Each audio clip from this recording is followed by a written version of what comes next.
Hello friends, welcome to the political philosopher.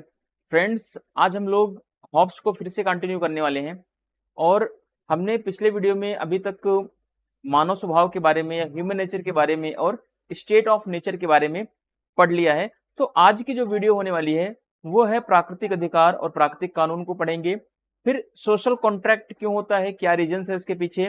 फिर इसके साथ साथ हमें देखना है कि सामाजिक समझौता जो होता है, जो सोशल कॉन्ट्रैक्ट होता है, सोशल कॉन्ट्रैक्ट्स कैसे होता है, क्या क्या प्रोसेस होता है उसमें, ठीक है। सोशल कॉन्ट्रैक्ट्स के क्या फीचर्स थे और उसके बाद हम देखेंगे सोशल कॉन्ट्रैक्ट के बाद यानी सामाजिक समझौते के बाद राज्य का जो जन्म होता है या कह लें जो कॉमनवेल्थ का जन्म होता है, उस कॉमनवेल्थ का नेचर कैसा है, वह कॉमनवेल्थ कैसा है, ठीक है।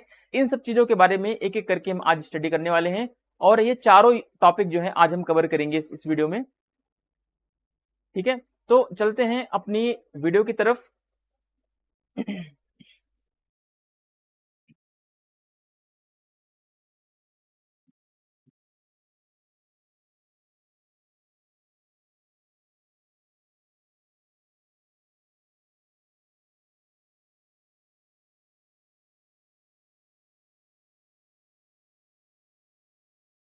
चलिए आज देखते हैं, हमारा जो आज का टॉपिक है वो है प्राकृतिक अधिकार संबंधी हॉब्स के विचार।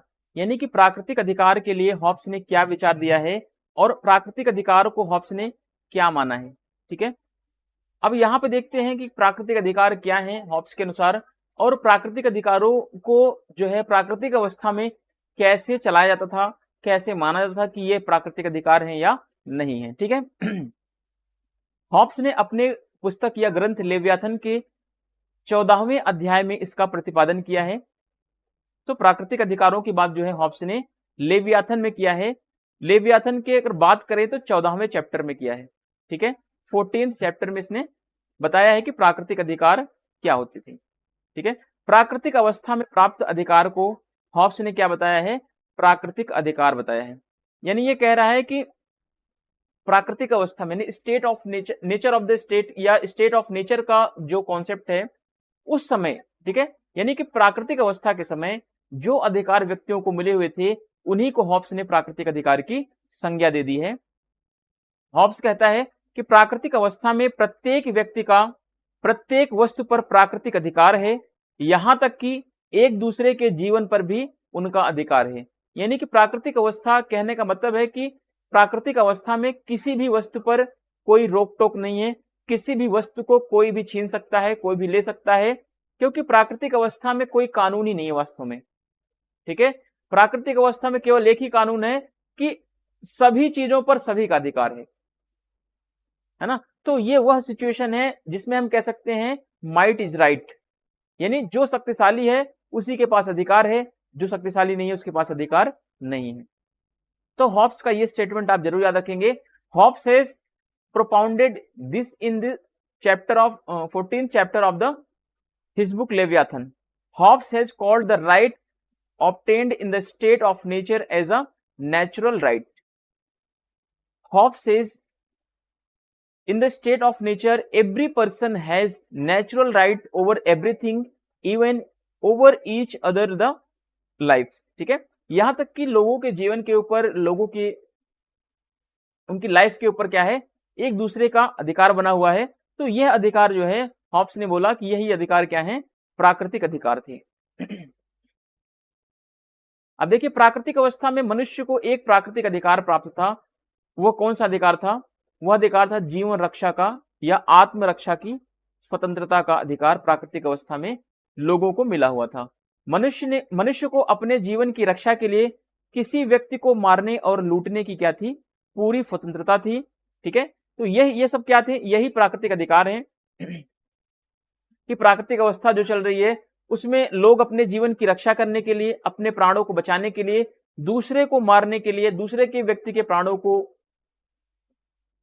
या कह लें दूसरे की लाइफ के लिए वो क्या है, हमेशा आगे आते रहते हैं, हमेशा संघर्ष के लिए लगे हुए हैं। फिर टी.एच. हक्सले ने इसे क्या बोला है, शेर का अधिकार या टाइगर्स राइट कहा है। अब यहाँ पे क्वेश्चन बन सकता है कभी कभी टीजीटी का जो खास करके जो एग्जाम दे रहे हैं, ठीक है। तो प्राकृतिक अधिकार को किसने शेर का अधिकार कहा है या टाइगर का अधिकार कहा है, तो हॉब्स के प्राकृतिक अधिकारों को टी.एच. हक्सले ने बोला है कि प्राकृतिक अधिकार क्या है, शेर का अधिकार है या फिर कह ले टाइगर्स राइट है।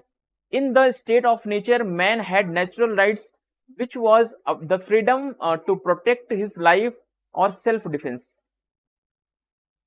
ठीक है, man had the freedom to kill and rob any person to protect his life. T H. Huxley has called it tigers right.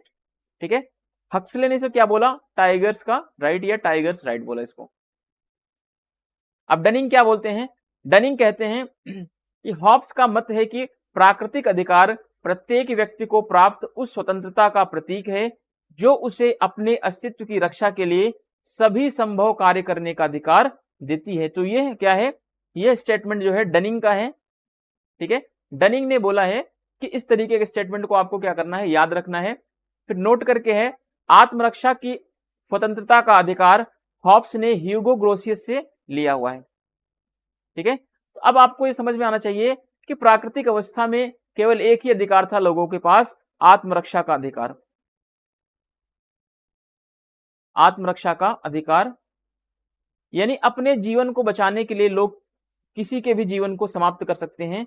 यानी हर व्यक्ति जो है हर वस्तु का मालिक हो सकता है, लेकिन यहां पर किसी भी वस्तु का कोई मालिक अभी नहीं है, क्योंकि यहां पर न तो संपत्ति है प्राकृतिक अवस्था में और न ही किसी प्रकार का कोई वैभव है, न ही किसी प्रकार का कोई अधिकार है। ठीक है, डनिंग कहता है Hobbes is of the view that natural rights are a symbol of the freedom that every individuals has which gives him the right to do all possible things to protect his existence. Note, Hobbes has taken the right of freedom of the self defense from Hugo Grotius. ठीक है, तो ये self defence का जो concept है वो Hobbs ने ह्यूगो ग्रोसियस से लिया हुआ है। अब देखते हैं, ह्यूगो ग्रोसियस ने अपनी प्रसिद्ध पुस्तक the law of war and peace, ये इंपॉर्टेंट है, आप इसको याद रखेंगे, the law of war and peace 1625 में इसमें कहा कि सभी व्यक्तियों को सुरक्षा का अधिकार है, यानी सभी व्यक्ति अपनी सुरक्षा कर सकते हैं, यह अधिकार व्यक्तियों को मिलना चाहिए। हॉब्स के प्राकृतिक अधिकार जो हैं संघर्ष, हिंसा, अव्यवस्था, अराजकता को जन्म देते हैं। क्योंकि देखिए हॉब्स के जो प्राकृतिक अधिकार है हिंसा को जन्म क्यों दे रहे हैं, क्योंकि हॉब्स के प्राकृतिक अवस्था में जो है किसी भी प्रकार का वास्तविक रूप में कोई अधिकार नहीं है, सिवाय लोगों के पास केवल एक ही अधिकार है कि वे अपने प्राणों की रक्षा कर सकें, वे अपनी आत्मरक्षा कर सकें या अपना सेल्फ डिफेंस कर सकें। तो लोग अपने सेल्फ डिफेंस में क्या कर रहे हैं, दूसरे को नुकसान पहुंचा रहे हैं। ठीक है, क्योंकि दूसरे को नुकसान इसलिए पहुंचा रहे हैं क्योंकि लोग कैदी की दुविधा की स्थिति में हैं। लोगों को यह लग रहा है कि अगला आदमी हमारे जीवन को खतरा कर सकता है, तो उसके खतरा करने से पहले ही दूसरा व्यक्ति उसके जीवन को समाप्त करने की कोशिश कर रहा है। तो ऐसे में क्या है, ऐसी स्थिति में अराजकता का जन्म हो चुका है। ऐसी स्थिति को समाप्त करने के लिए हॉब्स ने कहा कि हमें एक समझौता करना पड़ेगा, जो क्या होगा, सोशल कॉन्ट्रैक्ट होगा। ठीक है, सामाजिक समझौता होगा।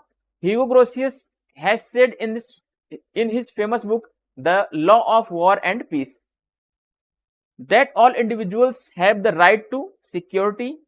Hobbes' natural rights give rise to conflict, violence, chaos and anarchy. तो ये हॉब्स के जो नेचुरल राइट्स हैं इन सबको प्रमोट कर रहे हैं, चाओस को, एनार्की को, वायलेंस को, है ना, कॉन्फ्लिक्ट को, इन सबको बढ़ाने में क्या है, हॉब्स का नेचुरल राइट्स जो है बहुत ही ज्यादा बड़ा रोल प्ले कर रहा है इसमें। अब देखते हैं, हमने प्राकृतिक अधिकारों के बारे में देख लिया, अब देखते हैं प्राकृतिक नियम क्या हैं, प्राकृतिक या नेचुरल लॉ क्या होते हैं। ठीक है, नेचुरल लॉ के बारे में हम यहाँ पे देखने वाले हैं। अब देखिए, नेचुरल लॉ वह लॉ है जो प्राकृतिक अवस्था में सभी का जीवन असुरक्षित है। ठीक है, पहले देखिए, प्राकृतिक अवस्था में सभी का जीवन क्या है, असुरक्षित हो जाता है, तथा सुरक्षा के लिए तर्क बुद्धि और विवेक से मनुष्य कुछ नियम बना लेते हैं, जिनका पालन करके मनुष्य शांति व सुखपूर्वक प्राकृतिक अवस्था में भी रह सकता है। ठीक है, तो अब देखिए, प्राकृतिक नियम का मतलब है कि प्राकृतिक अवस्था में मनुष्यों के द्वारा बनाए गए, अपनी तर्क बुद्धि के द्वारा बनाया गया कुछ ऐसा रूल जो लोगों के जीवन में क्या कर रहा है, सुख और शांति को बढ़ाने का कार्य कर रहा है।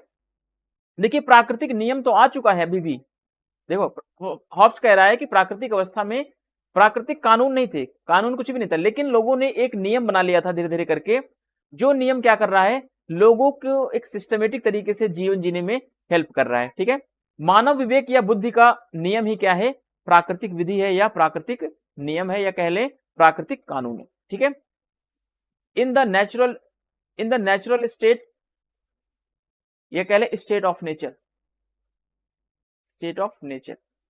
everyone's life becomes unsafe, so for safety man makes some rules using his reasoning and produce by the following which man can live peacefully and happily even in the natural state. ठीक है, the rule of human reason or intelligence is the natural law. तो ये चीज आपको ध्यान रखनी है कि मनुष्यों ने, जो ह्यूमन बींग्स ने कुछ अपने लॉजिक से कुछ ऐसे नियम बनाए जिससे क्या हो रहा है, जिससे कि उनका एक जीवन जो है वो थोड़ा सा सेफ बच चुका है। ठीक है, उनका जीवन जो है, उनका लाइफ स्टाइल जो है थोड़ा सा सेफ हो गया है। तो इसी को हॉब्स ने क्या बोला कि यही क्या है, प्राकृतिक नियम है और जो मानव के विवेक के द्वारा बनाए गए हैं। हॉब्स ने इन प्राकृतिक नियमों को क्या बोला है, शांति की धारा बोली है। ठीक है, शांति की धाराओं का नाम दिया है ये आर्टिकल ऑफ पीस बोला इसको। ठीक है, क्यों बोला ऐसा हॉब्स ने, क्योंकि हॉब्स कह रहा है प्राकृतिक नियमों के द्वारा लोगों के अंदर धीरे धीरे, या लोगों में जो अभी अराजकता की स्थिति बनी हुई थी, अब धीरे धीरे इस प्राकृतिक नियम के द्वारा क्या हो रहा है, लोगों में शांति बनाया जाएगा, लोगों के अंदर शांति आ रही है। ठीक है, हॉब्स ने कुल कितने प्राकृतिक नियम बताए हैं, तो हॉब्स ने कुल 19 प्राकृतिक नियमों की बात की है। इसमें से 3 जो है बहुत ज्यादा इंपॉर्टेंट हैं, जो इस प्रकार से नीचे दिए गए हैं 1 2 3 करके। पहला है, प्रत्येक मनुष्य का उद्देश्य क्या है, शांति स्थापित करना है। ठीक है, हॉब्स कह रहा है कि प्राकृतिक अवस्था में कुछ प्राकृतिक नियम होंगे। ठीक है, उस नियम का उद्देश्य क्या होगा कि प्रत्येक मनुष्य जो है वो शांति बना के रखेगा। ठीक है, वो तब तक शांति बना के रखेगा जब तक कि उसके प्राणों की सुरक्षा जो है खतरे में ना जाए, है ना। तो हर मनुष्य का कर्तव्य क्या है, प्राकृतिक अवस्था में शांति बनाए रखना। दूसरा पॉइंट देखते हैं, सभी मनुष्य मिलजुल कर अपने प्राकृतिक अधिकार का क्या करेंगे, त्याग करने को तैयार रहेंगे। यानी जो प्राकृतिक अवस्था में जो लोगों को एक दूसरे से भय बना हुआ है, एक दूसरे के प्राणों की जो बलि चढ़ाने के लिए तैयार हो रहे हैं, तो इस प्राकृतिक अधिकार को लोगों को त्यागना पड़ेगा। प्राकृतिक अवस्था में जो ये अधिकार मिला हुआ है, इसको क्या करेंगे, लोग त्यागेंगे, तभी जो है वास्तविक रूप में शांति मिल पाएगी। तीसरा देखते हैं, मनुष्य अपने आपसी समझौते का क्या करेंगे, पालन करें, तभी जो है इस प्राकृतिक कानून के तहत या इस प्राकृतिक नियम के तहत जो होगा एक सामाजिक समझौता हो सकता है, एक राज्य का निर्माण हो सकता है। ठीक है, तो कहीं ना कहीं हॉब्स ने बताना चाहा कि इस प्राकृतिक नियम के तहत मनुष्य एक समझौता करके एक ऐसे शांतिपूर्ण राज्य का स्थापना कर सकता है या एक ऐसे शांतिपूर्ण कॉमनवेल्थ का एस्टैब्लिशमेंट कर सकता है जो व्यक्ति के जीवन को सुरक्षित रखेगा। Hobbes has named these natural law as a article of peace. Hobbes has given a total of 19 natural law. Of these, 3 rules are important, which are as the follow.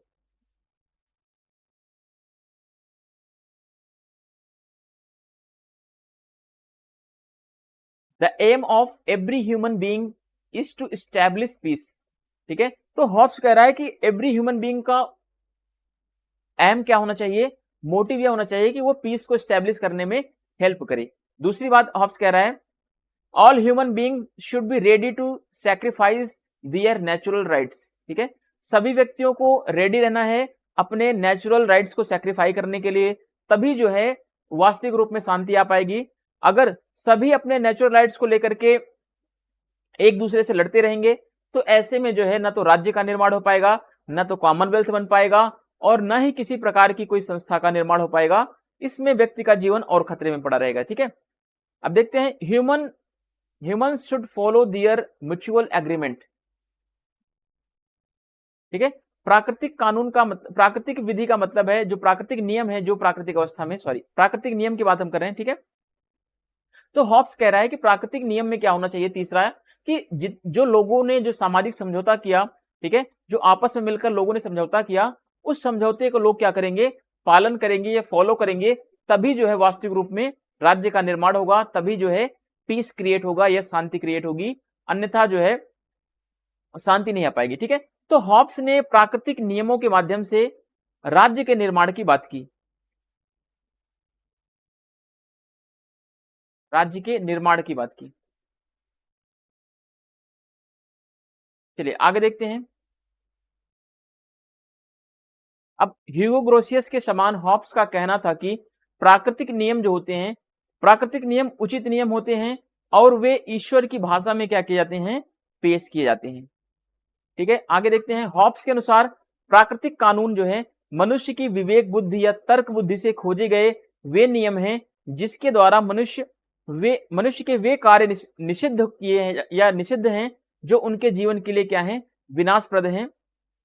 अब देखिए यहाँ पे हॉब्स ने क्या बताना चाहा कि प्राकृतिक कानून या प्राकृतिक नियम क्या है, मनुष्य के विवेक से बनाया गया है। ठीक है, अब यहाँ पे एक क्वेश्चन पूछ सकता है कि हॉब्स के प्राकृतिक कानून का आधार क्या है, तो हॉब्स के प्राकृतिक कानून का आधार क्या है, मानव का विवेक है या मानव की तर्क बुद्धि है। ठीक है, मानव का क्या है, विवेक या मानव की तर्क बुद्धि है, जिसके द्वारा लोगों ने अपनी तर्क बुद्धि के द्वारा क्या किया, एक ऐसे वातावरण का निर्माण किया, एक ऐसे फॉर्म का क्रिएट किया जिससे कि लोगों के जीवन को या लोगों के जीवन को विनाश को रोका जा सके। ठीक है, प्राकृतिक नियमों का आधार क्या है, स्वार्थ है।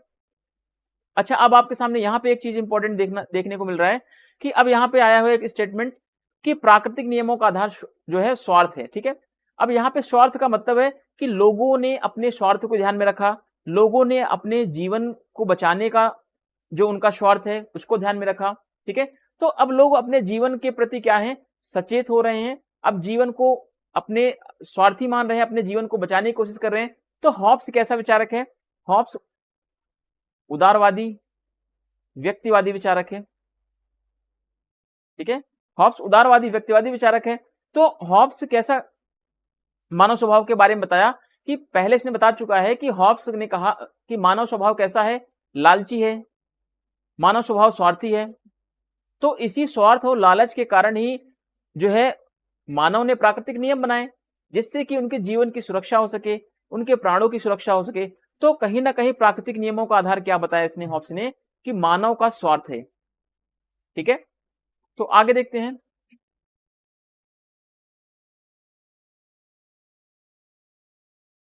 Like Grotius, Hobbes said that natural laws are reasonable rules and they are presented in the language of God. ठीक है, according to Hobbes, natural laws are those rules discovered by man's consciousness, conscience or reasoning by which those action of man are prohibited which are destructive for his life. तो ये important है, prohibited which are destructive for his life. ठीक है, the basis of natural law is selfishness. Natural law का basis क्या है, तो selfishness है। ठीक है, सेल्फिशनेस से ही नेचुरल लॉ निकला हुआ है। अगर लोगों का जो नेचर सेल्फिशनेस नहीं होता हॉब्स के अकॉर्डिंग, तो ये शायद नेचुरल लॉ भी नहीं आ पाता। अब देखिए, शांति की 19 धाराओं को थॉमस हॉब्स ने क्या बोला है, प्राकृतिक कानून की संज्ञा दी है या प्राकृतिक नियम की संज्ञा दी है। ये चीज आप ध्यान रखेंगे। नोट, प्राकृतिक नियमों को कानून केवल अलंकारिक भाषा में ही कहा जा सकता है, लेकिन यह कानून नहीं है, क्योंकि कानून तो संप्रभु की आज्ञा होते हैं तथा उल्लंघन पर दंड दिया जाता है। अब आपको यह लग रहा होगा कि जो प्राकृतिक नियम ये बना दिए गए हैं प्राकृतिक अवस्था में, तो क्या ये कानून है, तो नहीं। ठीक है, ये कानून नहीं है, क्योंकि प्राकृतिक अवस्था में आपने देखा कि कोई भी कानून नहीं है, केवल एक ही कानून है कि जीवन के रक्षा का अधिकार। ठीक है, जीवन के रक्षा का अधिकार, लोगों के पास एक ही अधिकार है, सॉरी कोई कानून इस समय नहीं है। तो लोगों ने एक, अगर हॉब्स कह रहा है कि लोगों ने अपने विवेक से एक नियम बनाया, ठीक है, एक समझौता किया, जो क्या आगे चल के बनेगा, जो सामाजिक समझौते का कारण बनेगा या राज्य के निर्माण का कारण बनेगा। तो यहाँ पे हॉब्स ने बताने का प्रयास किया है कि प्राकृतिक नियम जो है केवल अलंकारिक रूप में हो सकते हैं, लेकिन वास्तविक रूप में सही नहीं हो सकते, क्योंकि नियम तो कौन बनाता है, नियम तो वो बना सकता है जो संप्रभु है। तो प्राकृतिक अवस्था में तो कोई भी संप्रभु नहीं है, तो नियम कैसे बन जाएंगे? तो इसी चीज को जो है कहा गया है कि अलंकारिक भाषा में ही यह केवल कानून हो सकता है, इसीलिए यह बोला गया कि यह जो है अलंकारिक भाषा में ही कानून है, यह नियम है। ठीक है, तो अगर वास्तविक रूप में देखा जाए तो संप्रभुता, जो संप्रभु व्यक्ति है या संप्रभु जो चीज है वही नियम बना सकती है, वही कानून बना सकता है। हॉब्स की प्राकृतिक विधि जो है मध्यकालीन या सार्वभौमिक नहीं है। ठीक है, यहां पे आपको चीज देखना है कि हॉब्स का जो प्राकृतिक विधि है या प्राकृतिक नियम जो है यह मध्यकालीन नियम नहीं है। जो मध्यकाल में सार्वभौमिक नियम विद्यमान था, जो मध्यकाल में सर्वोच्च सत्ता विद्यमान थी चर्च की, पोप की, है ना, वो सारी चीजें यहां पर नहीं है, क्योंकि यहां पर हॉब्स की प्राकृतिक अवस्था में जो है किसी भी प्रकार का कोई नियम नहीं है, कोई कानून नहीं है। ठीक है, माइट इज राइट है ओनली। तो नियम और कानून इसलिए नहीं है क्योंकि यहां पर कोई संप्रभु है ही नहीं, तो नियम कैसा होगा? ठीक है, नियम कानून तो तब बनेंगे जब राज्य का निर्माण होगा। ठीक है, जब संप्रभुता का निर्माण होगा। संप्रभुता का निर्माण तभी होगा जब लोगों ने आपस में समझौता करके एक राज्य का निर्माण किया, एक लेवियाथन का निर्माण किया, या कह लें एक कॉमनवेल्थ का निर्माण किया। तो कॉमनवेल्थ, राज्य या संप्रभुता जो चीजें कहेगा वो वही चीज आगे चल के नियम बनेगा, वही कानून बनेगा, क्योंकि प्राकृतिक अवस्था में कोई कानून, कोई नियम नहीं है। ये चीज आप ध्यान में रखेंगे।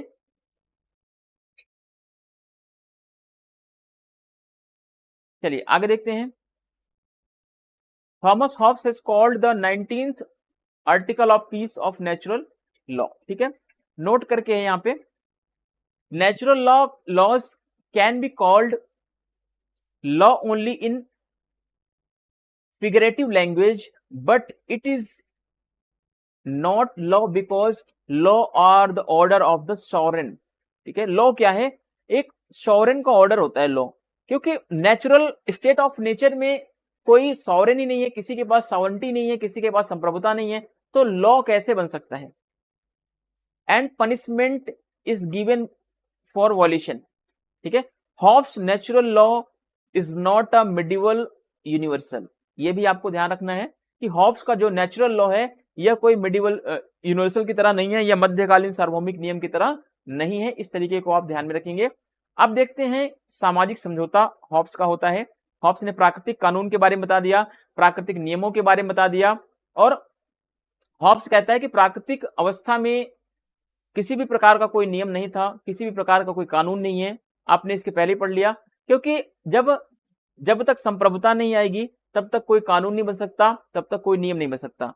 ठीक है, अब देखिए यहां पर हॉब्स का सामाजिक समझौता जो होता है, इसी सामाजिक समझौते से क्या होता है? राज्य की उत्पत्ति होती है, या ओरिजिन ऑफ द स्टेट का कॉन्सेप्ट यहीं से निकलता है। अब ये सामाजिक समझौता होता क्यों है, ये भी थोड़ा सा आपको समझना है, क्योंकि लोग क्या हैं? हॉब्स कहता है कि लोग जो है स्वार्थी हैं, लोग लालची हैं। तो स्वार्थ और लालच के कारण लोगों ने अपने प्राणों की सुरक्षा के लिए एक समझौता किया, एक एग्रीमेंट किया आपस में मिलकर के। लोगों ने एक समझौता किया, जिससे क्या हुआ? जिससे राज्य की उत्पत्ति हुई। ठीक है, ओरिजिन ऑफ द स्टेट आया, और इसी स्टेट में एक संप्रभुता का निर्माण होता है, और यह राज्य क्या करेगा? अब व्यक्तियों के प्राणों की सुरक्षा करेगा, लोगों के अधिकारों की सुरक्षा करेगा। ठीक है, अब यहां पे देखते हैं, एक एक करके यहां पे देखते हैं।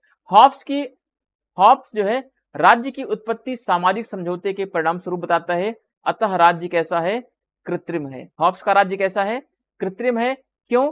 क्योंकि हॉब्स कह रहा है कि जो राज्य का निर्माण हुआ है वो लोगों ने किया है। किसने किया है? लोगों ने मिलकर किया है, लोगों ने एक समझौते के द्वारा किया है, समझौता करके किया है। ठीक है, तो इस तरीके से राज्य कैसा हुआ? राज्य एक आर्टिफिशियल इंस्टीट्यूशन हुआ। State is an artificial institution because state as a result of social agreement. ठीक है, state is the result of social contract या सोशल एग्रीमेंट। राज्य की स्थापना का वर्णन हॉब्स लेवियाथन के 18वें अध्याय में करता है। प्राकृतिक अवस्था घोर अनिश्चितता की अवस्था थी, जिसमें प्रत्येक मनुष्य मृत्यु के भय से क्या था?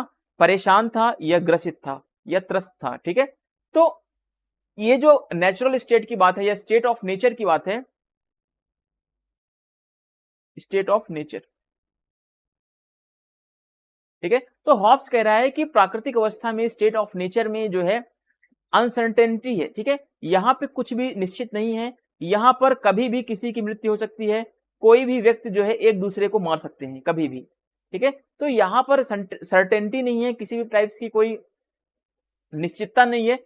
तो इसी अनसर्टेनिटी को समाप्त करने के लिए, इसी भय को समाप्त करने के लिए लोगों ने क्या किया, एक कॉन्ट्रैक्ट किया या एक एग्रीमेंट किया, जिससे क्या निकल के आया, जिससे ओरिजिन ऑफ द स्टेट होता है, जिससे राज्य का निर्माण होता है। और राज्य का कार्य क्या होगा, लोगों के प्राणों की सुरक्षा करना, केवल एकमात्र कार्य राज्य का है और कुछ भी कार्य नहीं, ध्यान रखना।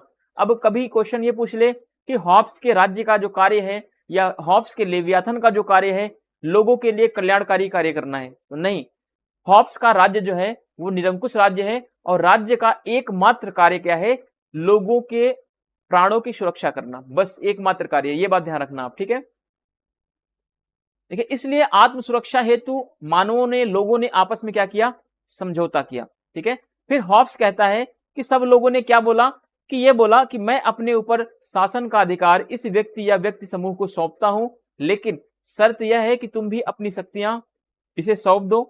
ठीक है, तो हॉब्स कह रहा है लोगों ने सभी लोग एक जगह इकट्ठा होते हैं और सभी लोग इकट्ठा होकर ये बोलते हैं कि मैं जो है इस व्यक्ति या इस संस्था को अपनी सारी शक्तियां सौंपता हूं, लेकिन शर्त यह है कि जितने भी लोग यहां पर हैं सभी क्या करेंगे, सभी अपनी शक्तियां, अपने अधिकार, अपनी पावर्स इस संस्था या इस व्यक्ति में समाहित कर दे, जैसे मैं कर रहा हूं। ठीक है, तो इस तरीके से लोगों ने क्या किया, समझौते के द्वारा अपने जो प्राकृतिक अधिकार थे, प्राकृतिक अधिकारों को क्या कर दिया, एक संस्था में सौंप दिया। ठीक है, उस संस्था को क्या बोला गया, उस संस्था को लेवियाथन बोला गया, या कह लें उस संस्था को राज्य बोला गया। ठीक है, अब यहां पे एक चीज आपको और ध्यान रखना है कि लोगों ने अपने सारे अधिकार सौंपे हैं। ठीक है, समझौता लोगों ने किया है कि हम अपने सारे अधिकार या अपने ऊपर शासन करने का सारा अधिकार इस व्यक्ति या किसी व्यक्ति या समूह को सौंपता हूं, लेकिन शर्त क्या है कि तुम भी अपनी शक्तियां इसे सौंप दो। ठीक है, इस प्रकार सभी व्यक्ति जो है आपस में समझौता करके अपने समस्त अधिकारों को, अपने जितने भी अधिकार थे सारे अधिकारों को उस संस्था या उस समूह को सौंप देते हैं। लेकिन एक बात याद रखना कि लोगों ने अपने आत्मरक्षा का अधिकार जो है राज्य को नहीं सौंपा है। ठीक है, आत्मरक्षा का अधिकार लोगों ने केवल अपने पास रखा हुआ है। ठीक है, तो आत्मरक्षा का अधिकार एक तीसरे पक्ष या राज्य को नहीं सौंपते हैं, यह बात ध्यान रखना। ठीक है, लोगों ने सभी प्रकार के या सभी व्यक्तियों ने आपस में समझौता करके अपने समस्त अधिकार एक तीसरे पक्ष को सौंप देते हैं या राज्य को सौंप देते हैं, सिवाय किसके, सिवाय आत्मरक्षा के अधिकार की। यानी आत्मरक्षा का अधिकार जो है व्यक्तियों ने अपने पास ही रखा, बाकी सारे अधिकारों को किसको सौंप दिया, उस लेवियाथन को या उस संस्था या उस समूह में सौंप दिया। तो ये चीज आपको रखना है, सेल्फ डिफेंस का राइट जो है लोगों ने अपने पास ही रखा है। कभी आप ये सोचो कि लोगों ने अपने अधिकारों को सौंप दिया तो अपने प्राणों के अधिकार या अपने जीवन का अधिकार, तो नहीं, ये चीज आपको थोड़ा सा यहां पे कैलकुलेटिव वे में देखना है। ठीक है, therefore for self defence humans make agreement among themselves. ठीक है, हॉब्स कहता है कि लोगों ने क्या किया, एक कॉन्ट्रैक्ट किया, I give the right to rule over me to this person और group of people, but on the condition that you also give your powers to them. ये स्टेटमेंट आप याद रखना, एग्जाम में बहुत पूछता है। In this way all people make an agreement among themselves and hand over all rights to third party or state। ठीक है, except self defense। ठीक है, सेल्फ डिफेंस को छोड़ करके जितने भी लोगों के अधिकार थे लोगों ने समझौता करके क्या किया, सारे अधिकार एक संस्था को या एक व्यक्ति या एक व्यक्तियों के समूह को क्या कर दिया, सौंप दिया। एक चीज ध्यान रखेंगे कि लोगों ने अपने आत्मरक्षा का अधिकार नहीं सौंपा है, ये बात ध्यान में रखेंगे। चलिए आगे देखते हैं, समझौते का क्या कारण है, सामाजिक समझौता क्यों होता है। ठीक है, why is the reason for social contract. Social contract क्यों आया, एक तो देखो सोशल कॉन्ट्रैक्ट इसलिए आया क्योंकि आपको पहली बात पता है कि लोगों का लालची स्वभाव था। कि लालची स्वभाव या कह लें ग्रीडी नेचर। ठीक है, तो दूसरी बात समझेंगे, प्राकृतिक अवस्था जो थी, प्राकृतिक अवस्था में लोगों का जीवन जो था भयपूर्ण बना हुआ था, लोगों के जीवन की सुरक्षा की कोई गारंटी नहीं थी, तो इसलिए लोगों ने अपने जीवन को बचाने के लिए, अपने इस भयपूर्ण माहौल से बाहर निकलने के लिए या फियरफुल इन्वायरमेंट से बाहर निकलने के लिए उन्होंने क्या किया, समझौता किया। तो पहला रीजन। ठीक है, दूसरा, आत्मरक्षा हेतु उन्होंने क्या किया, लोगों ने समझौता किया, फॉर सेल्फ डिफेंस। शांतिपूर्ण और सुरक्षित वातावरण का निर्माण करना लोगों का उद्देश्य बन गया था। लोगों के अंदर एक जिज्ञासा आई कि हमें क्या करना चाहिए, हमें एक शांतिपूर्ण और अपने जीवन को सुरक्षित करने के लिए एक ऐसा वातावरण या एक ऐसा पीसफुल एनवायरनमेंट बनाना चाहिए जिसमें हमारे प्राणों की सुरक्षा हो सके। ठीक है, नेक्स्ट पॉइंट देखते हैं, अराजकता की स्थिति से बाहर निकलना। ठीक है, यह भी क्या था, समझौते का कारण था। दूसरा, अगला पॉइंट है, सुव्यवस्थित राज्य का निर्माण करना। ठीक है, यानी लोग चाह रहे हैं कि एक ऐसे राज्य का निर्माण हो जो सभी व्यक्तियों के अधिकारों को क्या कर सके, प्रोटेक्ट कर सके। ठीक है, to create a well organised state, to get out the state of anarchy. ठीक है, तो इन सब चीजों के कारण क्या होता है, सामाजिक समझौता होता है, या समझौते इन्हीं कारणों से लोगों ने आपस में मिलकर के किया।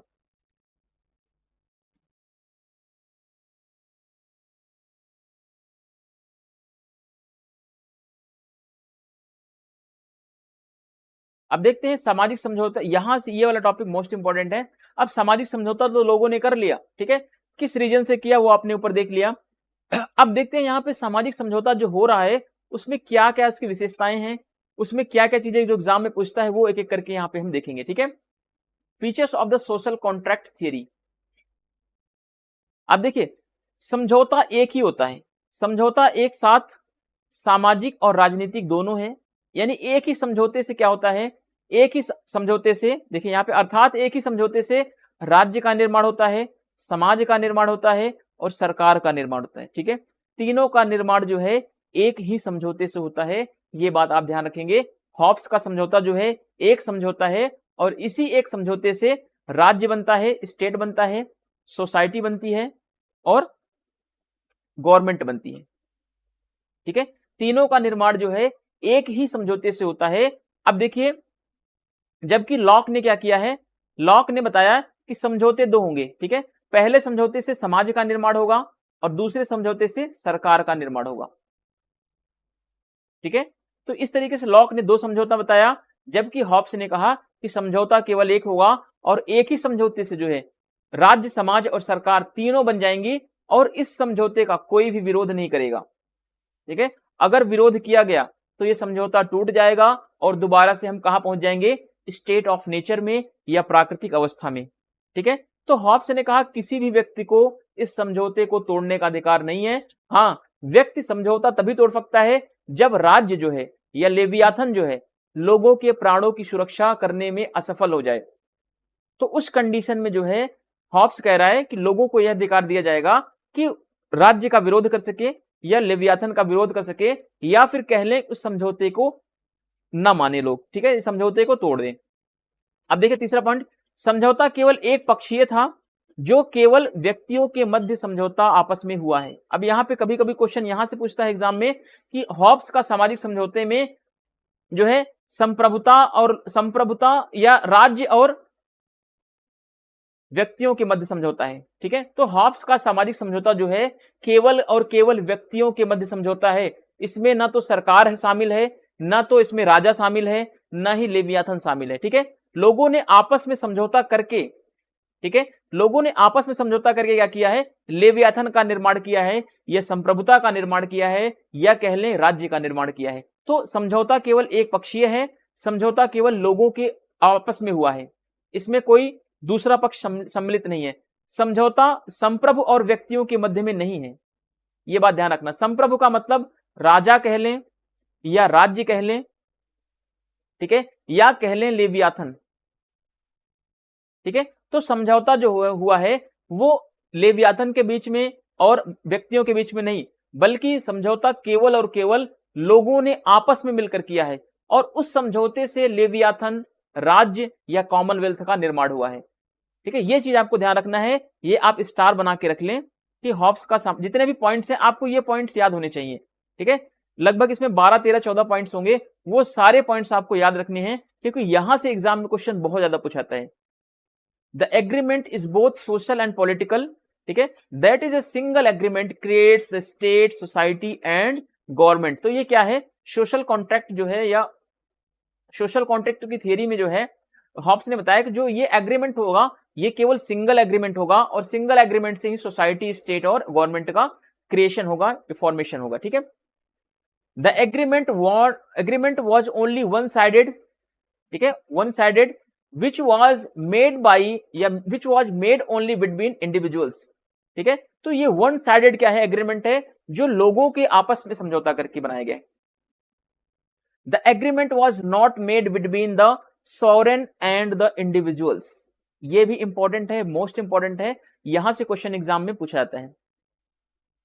अब देखिए, राज्य जो है, राज्य या राजा कर लें इसको, राज्य या राजा समझौते का परिणाम है, समझौते का भाग नहीं है। ठीक है, यानी लोगों ने आपस में, सभी लोग जैसे यहां पे है मान लो, इन लोगों ने क्या किया, आपस में समझौता किया और इस समझौते से एक अन्य संस्था का निर्माण होता है जिसको राज्य या कह सकते हैं या राजा कह सकते हैं। ठीक है, तो राजा और राज्य जो है समझौते का भाग नहीं है, समझौते का परिणाम है। लोगों ने आपस में समझौता किया और उस समझौते के परिणाम स्वरूप राज्य या राजा का जन्म हुआ, या लेवियाथन का जन्म हुआ, या कह लें कॉमनवेल्थ का जन्म हुआ, या और कहें तो राज्य का जन्म हुआ कह सकते हैं। ठीक है, तो ये बात आप ध्यान रखना कि राज्य या राजा जो है समझौते का परिणाम है, समझौते का भाग नहीं है।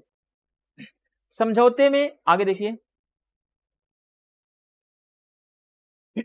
समझौते में संप्रभु के शामिल न होने पर उसको असीमित शक्ति व अधिकार प्राप्त हो जाते हैं। ठीक है, अब देखो, जो चीज समझौते में शामिल हुआ नहीं है उसके पास तो असीमित शक्तियां और अधिकार होंगे होंगे, क्योंकि लोगों ने क्या किया है, लोगों ने समझौता करके क्या बोला कि मैं अपनी शक्तियां, ठीक है, मैं अपनी शक्तियां जो है, सभी लोगों ने बोला कि मैं अपनी शक्तियां, मान लो ये एक संस्था है, ठीक है, ये एक संस्था है मान लो, ठीक है, सभी लोगों ने बोला कि मैं अपनी शक्तियां जो है इस संस्था को सौंपता हूं। ठीक है, तो अब इस संस्था ने तो कुछ ऐसा नहीं बोला कि मैं भी अपनी शक्तियां इस संस्था में सौंपता हूं।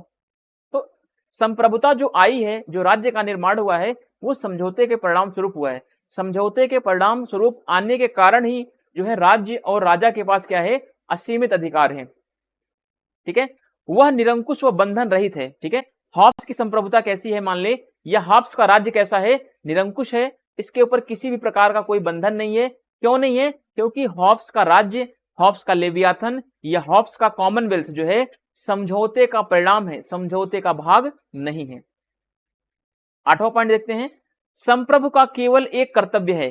ठीक है, अब यहां पे ये चीज ध्यान रखना, ये इंपॉर्टेंट है, संप्रभु का केवल एक कर्तव्य है, वह है कि नागरिकों के जीवन की रक्षा करना, इसके अलावा उसका कोई कर्तव्य नहीं है।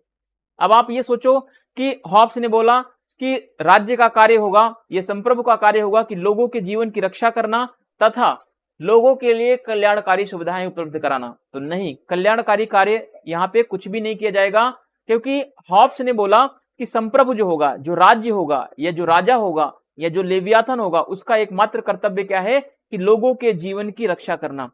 ठीक है, अगर ये लोगों के जीवन की रक्षा कर ले जा रहा है तो इसका विरोध करने का अधिकार किसी के पास नहीं होगा। लेकिन जैसे ही यह लोगों के जीवन की सुरक्षा करने में असफल होता है राज्य या लेवियाथन, तो लोगों के पास यह अधिकार आ जाएगा कि लोग जो हैं इस संप्रभु का विरोध कर सके, इस समझौते को भंग कर सके।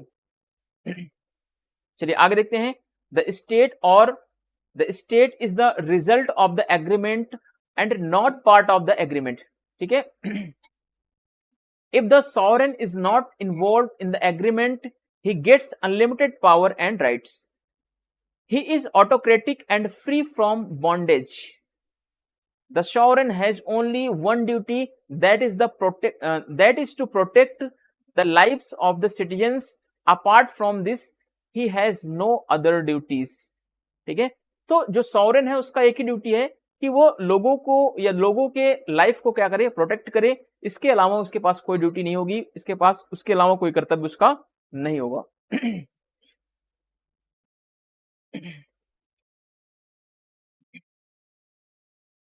9th नंबर देखते हैं पॉइंट, समझौते में शामिल न होने वाले व्यक्ति पर भी यह समझौता लागू होगा। ठीक है, जैसे मान लो कि यहां पे समझौता हो रहा है, लोग आपस में इकट्ठा हो चुके हैं, है ना।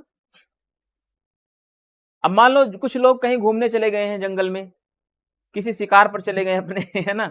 तो जो लोग इस समझौते में शामिल नहीं हुए हैं, तो ये समझौता जब राज्य बन जाएगा तो ये समझौता उन लोगों के ऊपर भी लागू होगा जो इस समझौते के टाइम पे अवेलेबल नहीं थे, बाद में आएंगे तब भी उनके ऊपर ये समझौता लागू हो जाएगा। ये बात ध्यान रखना आप, ठीक है। तो इसीलिए बताया गया इसमें कि समझौते में जो लोग शामिल नहीं है, ठीक है, उन व्यक्तियों पर भी ये समझौता लागू होगा। ऐसा नहीं कि आप बोल दो यार मैं तो पानी पीने चला गया था, मैं तो समझौते में था ही नहीं, मैं नहीं मानूंगा समझौते को। नहीं, आप चाहे कहीं भी गए हो, लेकिन जो समझौता हो गया लोगों ने आपस में मिल करके, दो चार लोग हो सकता है कहीं घूमने चले गए हो, है ना, तो वो अलग बात है, वो आएंगे तो समझौते में क्या होंगे, शामिल हो जाएंगे और ये समझौता उनको मानना ही पड़ेगा। अब देखते हैं, समझौते के बाद व्यक्ति के पास केवल एक प्राकृतिक अधिकार जो है जीवन की सुरक्षा का अधिकार शेष रहता है, और कोई अधिकार व्यक्ति के पास नहीं है। बाकी सारे अधिकार व्यक्तियों ने सौंप दिए समझौते के माध्यम से कि भाई लेवियाथन तुम ले जाओ मेरे सारे अधिकार, ठीक है। लेकिन लोगों ने एक अधिकार नहीं सौंपा, ठीक है, लोगों ने अपने पास जीवन की सुरक्षा का अधिकार केवल और केवल अपने पास रखा। समझौते के बाद उससे कोई अलग नहीं हो सकता, ठीक है, यानी जो सामरिक समझौता हो जाएगा तो इस समझौते से कोई भी व्यक्ति अलग नहीं हो सकता है। अर्थात समझौता कैसा है, ये समझौता अस्थाई है, इसको भंग नहीं किया सकता।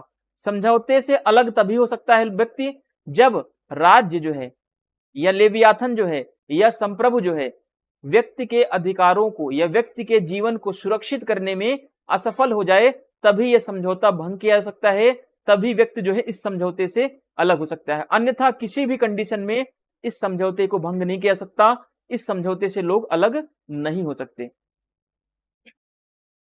चलिए आगे देखते हैं। This agreement is applicable even on person who is not a part of the agreement, ठीक है। तो जो इस एग्रीमेंट का पार्ट नहीं था उसके ऊपर भी ये क्या होगा, एग्रीमेंट लागू होगा, ठीक है। ऐसा नहीं कि आप बोल दो कि यार मैं तो घूमने गया था, मैं तो समझौते में था ही नहीं, ऐसा नहीं, ठीक है। आप आओगे तब आपके ऊपर ये समझौता लागू होगा। After the agreement the person is left with only one right, only one natural right, the right to protection on of life, ठीक है, एंड नो अदर राइट, ठीक है। इस एग्रीमेंट के बाद लोगों के पास एक ही नेचुरल राइट रह जाएगा, प्रोटेक्शन ऑफ लाइफ, ठीक है। After the agreement no one can separate from it, ठीक है। तो इस एग्रीमेंट के बाद कोई भी व्यक्ति जो है इससे सेपरेट नहीं हो सकता, इससे अलग नहीं हो सकता, या कहें कि इस समझौते को जो है भंग नहीं कर सकता या तोड़ नहीं सकता। That is the agreement is the permanent, ठीक है। यह एग्रीमेंट क्या है, परमानेंट एग्रीमेंट है। हाँ, लेकिन एक कंडीशन है, अगर जो सॉवरेन है या जो स्टेट है या जो किंग बनेगा, ठीक है, या जो लेवियाथन है, अगर लोगों के जीवन को, ठीक है, लोगों की लाइफ को अगर वो प्रोटेक्ट नहीं कर पाता, तो इस समझौते को, इस एग्रीमेंट को जो है तोड़ा जा सकता है या उसको समाप्त किया जा सकता है, ठीक है। ये चीज आप ध्यान में रखेंगे। 12 नंबर पॉइंट देखते हैं। समझौते से अलग होने का मतलब क्या होता है, कि अगर आप समझौते से अलग हो गए तो इसका मतलब है कि आप दोबारा से कहां पे चले जाएंगे, प्राकृतिक अवस्था में चले जाएंगे। तो इसीलिए आप समझौते का विरोध नहीं कर सकते, क्योंकि यह समझौता स्थायी है। समझौते का विरोध करने का मतलब है कि पुनः हम उसी स्थिति में पहुंच जाएंगे जहां पे लोगों का जीवन क्या है, क्षणिक है, अल्पकालिक है, जहां पे लोगों के जीवन की कोई गारंटी नहीं है, ठीक है। समझौते से अविभाज्य संप्रभुता की स्थापना होती है, यानी जो ये सामाजिक समझौता होता है इससे एक अविभाज्य संप्रभुता निकलती है, या कह लें एक अविभाज्य राज्य का निर्माण होता है, या कह लें एक अविभाज्य शासक का निर्माण होता है, या लेवियाथन का निर्माण होता है, कुछ भी आप कह लें, जो संप्रभु है उसका निर्माण होता है, ठीक है। अर्थात जो है संप्रभु एक है, चाहे वह एक व्यक्ति है या व्यक्तियों की सभा है या कुछ भी हो, ठीक है। तो संप्रभु क्या है, केवल एक ही व्यक्ति होगा, ठीक है, चाहे वो राज्य मान लो उसको, चाहे उसको संप्रभुता मान लो आप, चाहे उसको आप लेवियाथन मान लो, ठीक है। तो समझौते से वही निकलेगा, क्योंकि वो समझौते का पार्ट नहीं है, समझौते का परिणाम है। विधियों, जो कानून बनेंगे उसका स्रोत कौन होगा? संप्रभुता है। उसके आदेश ही क्या है? विधि या नियम होंगे। अब यहाँ पे वास्तविक रूप में नियम बनना स्टार्ट होंगे, क्योंकि हॉब्स कहता है कि समझौते, जो विधियां बनेंगी, जो कानून बनेगा, वो कौन बनाएगा? संप्रभुता बनाएगा, संप्रभु बनाएगा, या कह लें राज्य बनाएगा, या कह लें लेवियाथन बनाएगा। ठीक है, सारे नाम क्या हैं? एक दूसरे के सिनोनिम्स हैं, एक दूसरे के अर्थ को एक ही जैसे प्रस्तुत करते हैं। ठीक है, उसके आदेश ही, लेवियाथन का आदेश ही, या कह लें राज्य का आदेश ही, या कह लें राजा का आदेश ही क्या है? विधि है, नियम है। नोट करके है, हॉब्स के सामाजिक समझौते के विचार में सहमति का सिद्धांत निहित है। ये इंपॉर्टेंट है। सहमति कैसे है आप बताओ? सहमति ऐसे है कि लोगों ने आपस में समझौता ही तो किया है ना, तभी तो समाज, राज्य का निर्माण हुआ है। अगर लोगों के अंदर सहमति नहीं होती, लोग एक जगह इकट्ठा नहीं होते और अपना ये नहीं बोलते कि मैं अपना अधिकार इस संस्था को सौंप रहा हूं और शर्त यह है कि तुम भी अपने अधिकार इस संस्था में सौंप दो, तो सभी लोग एग्रीमेंट किए ना, सभी लोग तो एग्री हुए, सहमति बनी सभी लोगों में, तभी तो एक संस्था का निर्माण हुआ, एक लेवियाथन का निर्माण हुआ, यह कह लें एक राज्य का निर्माण हुआ, या और कह लें तो एक संप्रभु का निर्माण हुआ, है ना। तो हॉब्स के सामाजिक समझौते के विचार में क्या पाया जा रहा है? सहमति पाई जा रही है लोगों के अंदर। ठीक है, तो लोगों के अंदर थोड़ा बहुत विवेक है, ज्ञान है, लॉजिक है, तर्क है इसके पास, तभी तो सहमति कर रहा है ये। अगर इसके पास विवेक नहीं होता तो सहमति कैसे करता है ना। तो ये चीजें आपको थोड़ी सी समझ के चलनी है।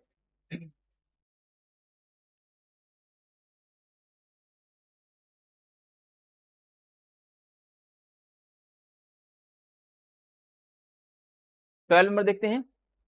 To apart from the agreement is to go back to the state of nature.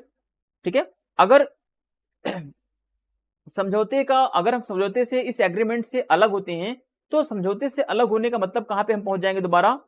ठीक है, गो बैक हो जाएंगे हम, स्टेट ऑफ नेचर में चले जाएंगे, जो कि एक डेंजर सिचुएशन है स्टेट ऑफ नेचर का। The agreement establishes indivisible, sorry, invisible sovereignty. Example के लिए, द सॉवरेन इज वन। ठीक है, सॉवरेन कैसा होगा? वन होगा, अकेला होगा। Whether it is an individual और एन असेंबली ऑफ इंडिविजुअल्स। ठीक है, ये कुछ भी हो सकता है, चाहे एक व्यक्ति हो सकता है सॉवरेन, है ना, चाहे तो एक व्यक्तियों की सभा हो सकती है, या एक लेवियाथन हो सकता है, कुछ भी हो सकता है, क्योंकि जो ये चीजें निकल रही है, संप्रभुता जो निकल रही है, सॉवरेंटी जो निकल रही है, वो समझौते के रिजल्ट के थ्रू निकल रही है, समझौते के परिणाम स्वरूप निकल रही है। The source of law is sovereign, its order are the law और रूल्स। ठीक है, नोट करके है, Hobbes idea of social agreement contains the theory of consent. ठीक है, तो हॉब्स के सोशल एग्रीमेंट में थियोरी ऑफ कंसेंट मिलता है, सहमति का सिद्धांत पाता है। आगे देखते हैं यहाँ पे, न्याय करने का, देखो अब यहाँ पे 16 नंबर 15 नंबर देखते हैं। न्याय करने का, युद्ध व संधि करने का और अधिकारियों को चुनने का अधिकार अब लोगों के पास नहीं है, केवल और किसके पास है? केवल और केवल संप्रभुता जो है, संप्रभु के पास है। संप्रभु का मतलब है राज्य, लेवियाथन या राजा कह लें। ठीक है, तो अब जो है राजा, राज्य, लेवियाथन, इसी के पास है, न्याय करे वो, युद्ध और संधि कर सकता है और अधिकारियों की नियुक्ति कर सकता है। ठीक है, अब लोगों ने अपने सारे अधिकार तो किसको दे दिए? राज्य में सौंप दिए, या एक संस्था में सौंप दिए, या एक लेवियाथन में सौंप दिए, तो अब सारे अधिकार किसके पास हैं? इस संप्रभु के पास हैं। ये बात ध्यान रखना, संप्रभु जो है समझौते का कोई पक्ष ना होकर स्वयं क्या है? उसका परिणाम है। ये दोबारा रेपिटेशन हुआ है। ठीक है, संप्रभु या राज्य जो कह लें, या राजा कह लें, या लेवियाथन कह लें। ठीक है, तो वे क्या है? समझौते का पक्ष नहीं है, समझौता नहीं हुआ इसके मध्य में। ठीक है, लोगों और राज्य में जो है, ठीक है, लोगों के बीच और राज्य के बीच, या लोगों के बीच और लेवियाथन के बीच जो है कोई समझौता नहीं हुआ, बल्कि लोगों ने आपस में समझौता किया है, और आपस में समझौता करके एक संप्रभुता का निर्माण किया है।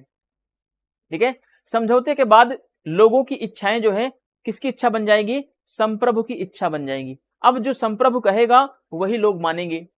ठीक है, ये चीज आपको ध्यान रखना है।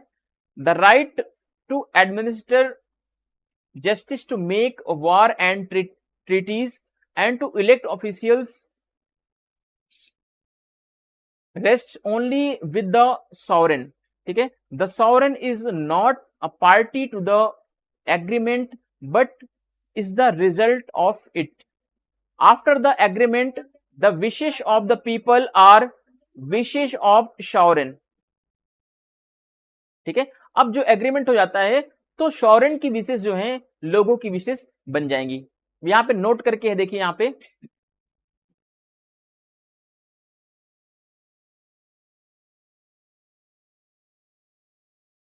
नोट करके एक चीज यहां पे देखेंगे, नोट है थॉमस हॉब्स जो है निरंकुश संप्रभुता की स्थापना के बाद भी कुछ परिस्थितियों में लोगों को राजा की आज्ञा की अवहेलना करने का अधिकार देता है। यहां पे राजा की आज्ञा का मतलब है राज्य का विरोध करने का, या लेवियाथन का विरोध करने का, या कह लें समझौते का विरोध करने का, या कह लें समझौते का विरोध करने का अधिकार लोगों को देता है। किस कंडीशन में देता है? जब ये राजा या राज्य या लेवियाथन या संप्रभु लोगों के प्राणों की सुरक्षा नहीं कर पाता, लोगों के जीवन के अधिकार की सुरक्षा नहीं कर पाता, तब लोगों के पास क्या है? यह अधिकार है कि इस संप्रभुता का वो विरोध कर सके या इस लेवियाथन का लोग विरोध कर सकते हैं। ठीक है, अब देखिए यदि राजा जो है व्यक्ति को अपने आप को मारने के लिए कहे, अगर राजा कह रहा है या लेवियाथन कह रहा है कि व्यक्ति अपने आप को खत्म कर ले, ठीक है, घायल कोई व्यक्ति है, घायल आक्रमणकर्ता का विरोध न करने के लिए कहे, अगर लेवियाथन जो है या राज्य यह कहे या राजा यह कहे कि कोई भी व्यक्ति जो घायल है, कोई व्यक्ति उसके ऊपर आक्रमण कर रहा है, तो उस आक्रमण का विरोध ना करे वो, तो इसके लिए भी वो राजा का विरोध कर सकता है।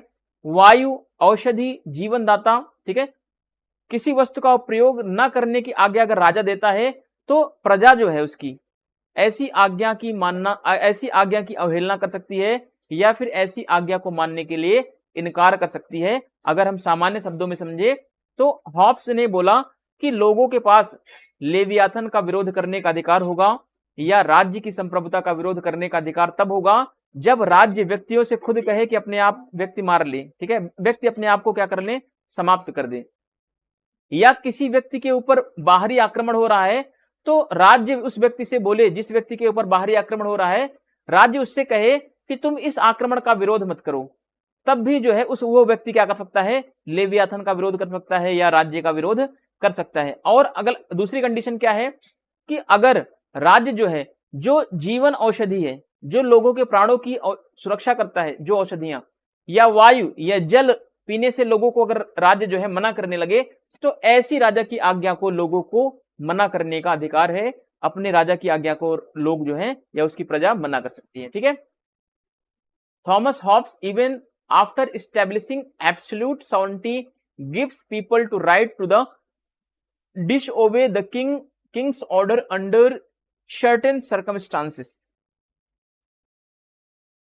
ठीक है, ले यहां पे देखिए थॉमस हॉब्स ने एक एब्सोल्यूट सॉवरेनिटी बना दी, लेकिन यहां पर पीपल्स को कुछ राइट देता है कि इस एब्सोल्यूट सॉवरेनिटी का विरोध कर सके कुछ ऐसे सर्कमस्टांसेस में, जैसे कि अगर सॉवरेनिटी यह कह रही है, यह संप्रभुता यह कह रही है, यह ऑर्डर दे रही है लोगों को कि अपने आप को लोग खत्म कर लें, अपने आप को किल कर लें लोग, ठीक है, या फिर कोई भी व्यक्ति जो अटैक कर रहा है किसी दूसरे व्यक्ति के ऊपर, उस अटैक करने वाले का क्या अपोजिट न करे या अपोजिशन न करे, है ना, या फिर कुछ ऐसी मेडिसिन है जो लोगों की जीवन को बचा सकती है, लोगों की लाइफ को सेव कर सकती है, उस मेडिसिन को यूज करने के लिए राज्य मना करे, ये स्टेट मना करे, तो ऐसे में जो है उस किंग की, उस स्टेट की या उस लेवियाथन की आज्ञा को मना करने का अधिकार जो है प्रजा के पास है, उसके या उसके लोगों के पास है। ठीक है, ये चीज आपको समझना है, क्योंकि लोगों ने, देखो अब देखिए यहां पे क्यों मना करने का अधिकार है, क्योंकि लोगों ने राज्य की स्थापना ही जीवन की सुरक्षा के लिए की है।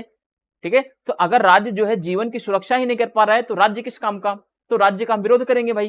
ठीक है, अर्थात थॉमस हॉब्स जो है जीवन रक्षा के प्राकृतिक अधिकार को राजा के विरुद्ध सुरक्षित रखता है, ये बात आपको ध्यान रखना है। ठीक है, अगर जो है थॉमस हॉब्स कह रहा है कि अगर जो जीवन का अधिकार है, ठीक है, जीवन के अधिकार को अगर राज्य जो है सुरक्षित नहीं कर पाता है या राजा जो है जीवन को नहीं बचा पाता है लोगों के, तो लोगों को यह अधिकार है कि उस राजा का विरोध कर सके, और किसी भी कंडीशन में लोगों को यह अधिकार हॉब्स ने नहीं दिया कि उस राज्य या उस राजा का विरोध कर सके।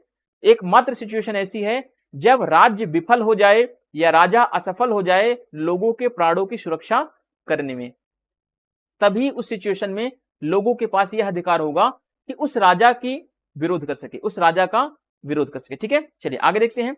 थॉमस हॉब्स कहता है कि जब मेरे ऊपर बल का प्रयोग हो तब मैं अपनी रक्षा के लिए बल प्रयोग ना करूं, ऐसा प्रतिज्ञा पत्र क्या होगा, बेकार होगा, ऐसा निरर्थक होगा। ठीक है, तो हॉब्स कह रहा है कि अगर मेरे ऊपर भाई कोई अटैक कर रहा है और यार मैं उस अटैक को रोकू ना, उस अटैक का विरोध ना करूं, तो फिर कैसा, फिर क्या एग्रीमेंट, हमने क्या समझौता किया, उस समझौते का कोई महत्व नहीं है। ठीक है, तो हॉब्स कहता है कि अगर मेरे पर कोई अटैक करेगा, अगर मेरे प्राणों की सुरक्षा खतरे में आएगी, तो मैं भाई अपने प्राणों को बचाऊंगा। Because people has establish the state for the protection of life, that is Thomas Hobbes protects the natural right to protect life against the king. Thomas Hobbes कहता है when force is used against me, a plea that I will not use force to protect myself will always be meaningless। ठीक है, तो ये statement आपको याद रखना है कि हॉब्स कहता है जब मेरे ऊपर पावर का यूज किया जा रहा है, फोर्स का यूज किया जा रहा है, तो मैं अपनी रक्षा के लिए फोर्स ना यूज करूं, तो ऐसा प्रतिज्ञा क्या होगा, ऐसा जो है प्रोटेक्शन बेकार ही होगा, ऐसा कोई भी जो एग्रीमेंट है वो सब क्या है, निरर्थक है, बेकार है, किसी काम के नहीं है। हॉब्स के अनुसार राज्य का उद्देश्य क्या है, व्यक्तियों के व्यक्तिगत हितों का योग्य मात्र है। ठीक है, राज्य क्या है, व्यक्तियों के व्यक्तिगत हितों का योग मात्र है, यानी राज्य जो है व्यक्ति के हितों की रक्षा के लिए बनाया गया है, इसके अलावा राज्य का कोई उद्देश्य नहीं है, इसके अतिरिक्त उसका कोई सामूहिक लक्ष्य नहीं है। अर्थात राज्य क्या है, एक साधन है। साधन क्यों है, क्योंकि इसको लोगों ने बनाया है। लोगों ने किस लिए बनाया है, क्योंकि राज्य जो है लोगों के अधिकारों की रक्षा कर सके, लोगों के जीवन की रक्षा कर सके। ठीक है, इसके अलावा राज्य के पास कोई कार्य नहीं है। थॉमस हॉब्स कहता है संप्रभु के प्रति नागरिकों की भक्ति तब तक है और केवल उस सीमा तक है जब तक वह कि संप्रभु उन्हें शक्ति द्वारा सुरक्षा प्रदान करता है। ठीक है, सॉरी, हॉब्स कह रहा है कि संप्रभु के प्रति या राजा के प्रति लोगों की भक्ति तभी तक बनी रहेगी जब तक राजा जो है लोगों के जीवन को सुरक्षित रख पाता है। जिस दिन राजा लोगों के जीवन को सुरक्षित नहीं रख पाएगा, उस दिन लोग जो है मिलकर के राजा के प्रति विद्रोह कर देंगे। ठीक है, राजा का सम्मान तभी तक है जब तक आप हमारी सुरक्षा कर पा रहे हैं, जिस दिन आप हमारी सुरक्षा करने में असफल हो जाएंगे, हम आपका विद्रोह कर देंगे, सीधी सी बात है, ऐसा हॉब्स कह रहा है। तो ये इंपॉर्टेंट है। According to Thomas Hobbes, the purpose of the state is only the sum of personal interest of the people, apart from this it has no collective goal. ठीक है, इसके अलावा इसके पास कोई कलेक्टिव गोल नहीं है, केवल एक ही गोल है कि वह लोगों के इंटरेस्ट को बचाए, लोगों के लाइफ को सेव करे। ठीक है, that is the state is a means. State क्या है, एक मीन्स है। ठीक है, थॉमस हॉब्स कहता है the loyalty of citizens towards the sovereign is only till the sovereign is the able to provide them security by the force. ठीक है, अगर जो सॉवरेंटी है या सॉवरेन है, अगर वो हमारी सिक्योरिटी नहीं प्रोवाइड कर पाता, तो इसका मतलब है कि हम उसके अधिकार या हम उसके प्रति जो है अपना समर्थन नहीं करेंगे, फिर उसका हम विरोध कर देंगे। ठीक है, अब देखते हैं समझौते का परिणाम क्या होता है। ठीक है, लोगों ने समझौता कर लिया, सामाजिक समझौता हो गया, अब समझौते के परिणाम स्वरूप क्या निकलता है, कॉमनवेल्थ निकलता है, या कह लें राज्य का निर्माण होता है। ठीक है, तो हॉब्स ने कहीं भी राज्य शब्द का प्रयोग नहीं किया, बल्कि राज्य के स्थान पर उसने कौन शब्द प्रयोग किया है, कॉमनवेल्थ। ठीक है, समझौते के परिणाम स्वरूप संपूर्ण मानव समुदाय एक कृत्रिम व्यक्ति में क्या हो जाता है, संयुक्त हो जाता है। ठीक है, अब लोगों ने एक समझौता किया, समझौता करके लोगों ने क्या बनाया, एक कृत्रिम व्यक्ति का समूह बना लिया जिसको राज्य कहा गया। ठीक है, जिसे हॉब्स क्या बोलता है, कॉमनवेल्थ या राज्य कहता है। ठीक है, अब कृत्रिम व्यक्तियों में क्या हो जाता है, मानव समुदाय एक कृत्रिम व्यक्तियों में या आर्टिफिशियल ह्यूमन में क्या हो जाता है, आकर के ज्वाइंट हो जाता है। ठीक है, इसको क्या बोला गया, इसको कॉमनवेल्थ बोला गया, या इसको हॉब्स ने राज्य बोला या कॉमनवेल्थ बोला। ठीक है, लैटिन भाषा में इसको सिविटास कहते हैं। ठीक है, समझौते के परिणाम स्वरूप एक निरंकुश राज्य का जन्म होता है। ये चीज आप ध्यान रखना। जब लोगों ने आपस में समझौता किया तो उससे क्या निकला, एक ऐसा शक्तिशाली राज्य जो लोगों के जीवन की सुरक्षा कर सके, और उस राज्य का विरोध करने का अधिकार किसी के पास नहीं होगा। केवल एक ही कंडीशन में लोगों के पास, लोग जो है उसका विरोध कर सकते हैं, कब, जब राज्य जो है लोगों के जीवन को बचाने में असफल हो जाए।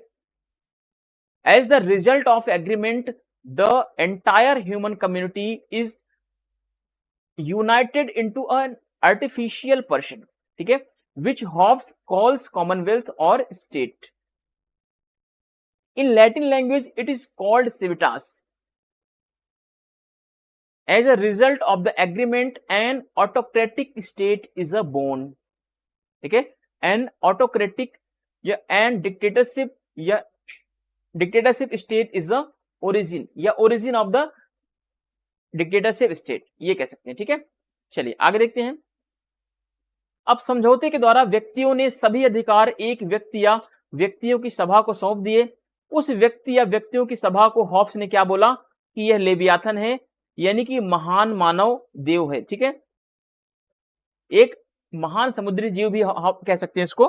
तो जब लोगों ने आपस में समझौता किया, समझौता करके सारे अधिकार सौंप दिए, उस समझौते के परिणाम स्वरूप जो चीजें निकल के सामने आई, ठीक है, तो उसको क्या बोला गया, हॉब्स ने कहा यह लेवियाथन है।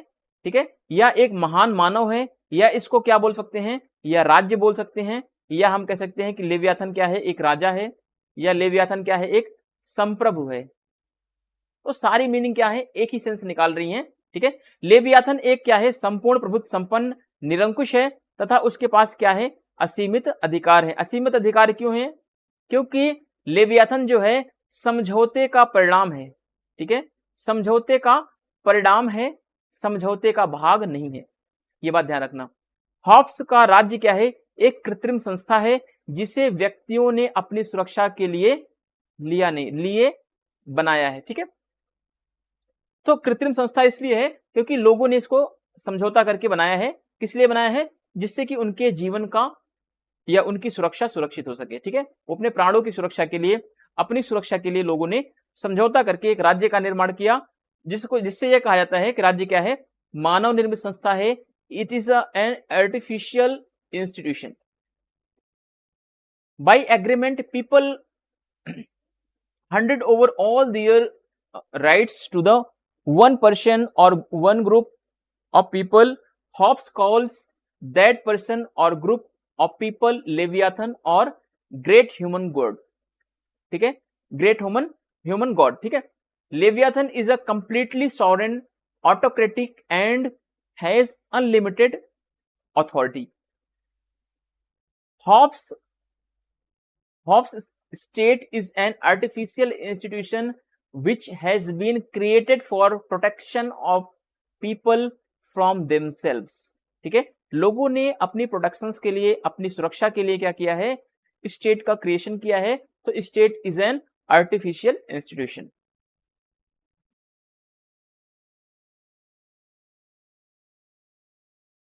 चलिए आगे देखते हैं, इसको आज हम कंप्लीट करते हैं।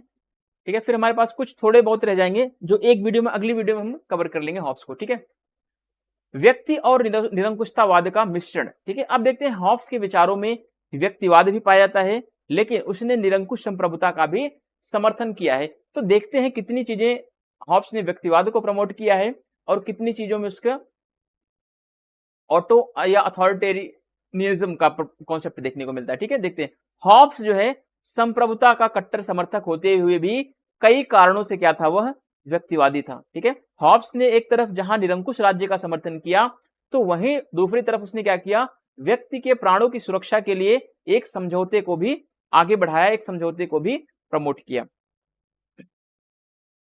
व्यक्ति की मूल धारणा यह है कि जितने भी संघ, समुदाय या अन्य संस्थाएं व राज्य हैं, वह सब व्यक्तियों के द्वारा निर्मित हैं। व्यक्ति ही उनकी इकाई है और ये सब अपने आप में क्या है, सम्मिलित व्यक्तियों से अधिक या भिन्न कुछ भी नहीं है। ठीक है, तो हॉब्स व्यक्तिवादी विचारक है। तो व्यक्तिवादी विचारक होने के नाते हॉब्स कह रहा है कि समाज में चाहे कोई भी संघ हो, कोई समुदाय हो, कोई भी संस्था है, ठीक है, तो उसको किसने बनाया है, व्यक्तियों ने बनाया है। व्यक्तियों के अतिरिक्त यह कुछ भी नहीं है। चाहे वो संघ हो, चाहे संस्थाएं हो, चाहे राज्य हो, इन सब का निर्माण किसने किया है? व्यक्तियों ने किया है।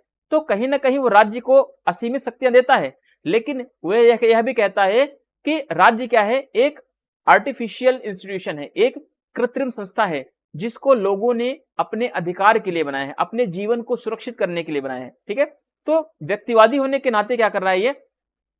ये बता रहा है कि जो भी संस्थाएं समाज में हैं, उसका निर्माता कौन है? व्यक्ति है।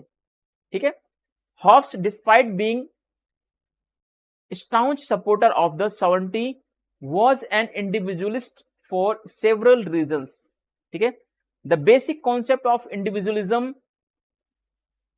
is that all association communities, their other institutions and state are created by individuals. Individuals are their units, and all these are nothing more than more or difference from the individuals included in them. ठीक है, ये चीज आपको थोड़ा सा समझ के चलना है, क्योंकि हॉब्स कह रहा है कि जो संस्थाएं हैं, जो समाज है, ये सब किसने बनाया है? इन सबको लोगों ने बनाया है। तो हॉब्स के विचार में व्यक्तिवाद का विचार जो है बहुत गहरी तरीके से दिखाई देता है, क्योंकि हॉब्स ने जो कुछ भी माना कि समाज में जो कुछ भी निर्मित हुआ है, चाहे वो संप्रभुता ही क्यों ना हो, ठीक है, यहां तक कि लोगों ने संप्रभुता का निर्माण किया है। तो व्यक्तियों ने जो कुछ बनाया है वो सब किसने बनाया है? व्यक्तियों ने बनाया है। अब देखिए, हॉब्स के कुछ ऐसे कारण हैं, निम्न कारण हैं जो हॉब्स को व्यक्तिवादी बनाते हैं। ठीक है, कुछ ऐसे कारण हैं जिनके कारण हॉब्स को व्यक्तिवादी माना जाता है। पहला कौन सा कारण है? देखते हैं। हॉब्स प्रथम मनोवैज्ञानिक व्यक्तिवादी है, जिसके राजदर्शन की शुरुआत व्यक्ति से होती है। ठीक है, तथा व्यक्ति उसके चिंतन का क्या है? केंद्र भी है। ये बात ध्यान रखना। पहला पॉइंट है, वह राज्य को क्या मानता है? कृत्रिम मानता है, आर्टिफिशियल मानता है। वह राज्य को साधन मानता है, वह व्यक्ति की सुरक्षा को साध्य मानता है। ठीक है, हॉब्स कहता है व्यक्ति क्या है? व्यक्ति ज्यादा महत्वपूर्ण है बजाय राज्य के, क्योंकि उदारवादी व्यक्तिवादी विचारक हैं। जितने भी व्यक्तिवादी विचारक होते हैं, वो राज्य के महत्व को कम मानते हैं, बल्कि व्यक्ति के महत्व को ज्यादा मानते हैं। ठीक है, तो हॉब्स भी कैसा विचारक है? व्यक्तिवादी विचारक है। व्यक्तिवादी विचारक होने के कारण इसने राज्य को क्या माना है? इसने कहा कि राज्य क्या है? एक साधन है, जबकि व्यक्ति क्या है? एक साध्य है। राज्य का कार्य है व्यक्ति के अधिकारों की सुरक्षा करना, व्यक्ति के जीवन को बचाना। ठीक है, तो अगर राज्य यह नहीं कर सकता तो राज्य को समाप्त भी किया जा सकता है। व्यक्ति के जीवन के अधिकार को संप्रभुता से ऊपर मानता है। देखिए, हॉब्स इतना बड़ा व्यक्तिवादी था कि वह कह रहा है कि जीवन का अधिकार, लोगों के जीवन का अधिकार क्या है? लेवियाथन से भी ऊपर है, संप्रभुता से भी ऊपर है, राज्य से भी ऊपर है, राजा से भी ऊपर है। तभी तो उसने यह कहा कि जब लेवियाथन, राज्य, ये सब, इन सब चीजों, ये सब मिल करके, या संप्रभुता, जब लोगों के जीवन को सुरक्षित नहीं कर पाते तो इनका विरोध किया सकता है। ठीक है, तो इसीलिए उसने क्या किया? व्यक्तिवादी होने के कारण हॉब्स ने लोगों के जीवन के अधिकार को क्या माना है? संप्रभुता से ऊपर माना है। ठीक है, इसीलिए उसने क्या किया? इसीलिए उसने लोगों को इस संप्रभुता का विरोध करने का भी अधिकार दिया कि जब यह संप्रभुता, जब यह राज्य जो है लोगों के प्राणों की सुरक्षा या लोगों के जीवन की सुरक्षा करने में असफल हो, तो लोगों के अधिकार ज्यादा महत्वपूर्ण है बजाय इस संप्रभुता के। अब कभी क्वेश्चन ये पूछ ले इनडायरेक्टली कि हॉब्स के अनुसार लोगों के जीवन का अधिकार ज्यादा महत्वपूर्ण है बजाय संप्रभुता के, या फिर गलत कराने के लिए ऐसा क्वेश्चन पूछ ले कि हॉब्स के अनुसार संप्रभुता अत्यधिक महत्वपूर्ण है बजाय लोगों के जीवन की। तो नहीं, हॉब्स ने कहा कि लोगों का जीवन ज्यादा महत्वपूर्ण है। ठीक है, संप्रभुता उतना महत्वपूर्ण नहीं है, क्योंकि लोगों ने अपने जीवन को बचाने के लिए संप्रभुता का निर्माण किया है। तो संप्रभुता सेकेंडरी है, संप्रभुता द्वितीयक है। प्राथमिक कौन है? लोग और लोगों का जीवन। तो ये चीज आपको थोड़ा सा ध्यान में रख के चलना है। ठीक है,